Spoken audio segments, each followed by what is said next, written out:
Comme nous avons annoncé dans nos précédentes éditions, au-delà des infrastructures routières de desserte agricole réhabilitées à travers les 5 territoires du Sud Kivu se trouvant dans la zone d'intervention du projet PIC-AGL, il y a aussi la construction de 25 centres communautaires de transformation de manioc et la réhabilitation de labos du service national de semences.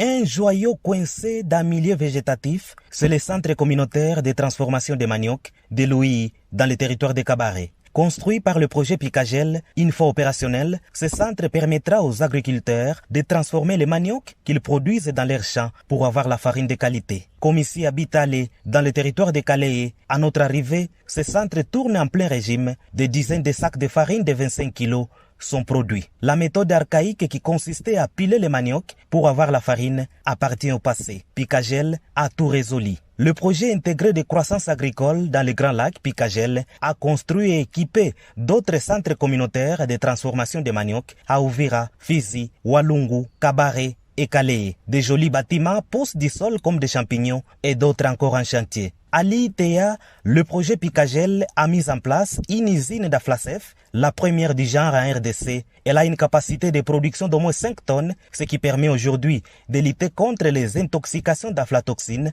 dans les cultures de manioc, maïs ou encore sorgho. Toujours à l'ITA, avec la présence d'un laboratoire de production de plantules de manioc, 5000 plantules sont produites tous les 3 mois et peuvent couvrir jusqu'à 3 hectares. À quelques 18 km de là, le projet PIC-AGL a réhabilité et équipé les laboratoires de l'INERA, celui du CRSN Luiro. Toutes les analyses se font ici. Rien ne peut donc échapper aux yeux d'agronomes. Les semences seront certifiées localement avant leur distribution aux agriculteurs. Le projet PIC-AGL a aussi pallié aux problèmes des agriculteurs et agrimultiplicateurs qui parcouraient jusqu'à 300 km pour certifier leurs semences à Bukavu. En réponse à cette demande, des laboratoires du service national de SENASEM ont été construits à Bouguera, Uvira et à Fizi Centre.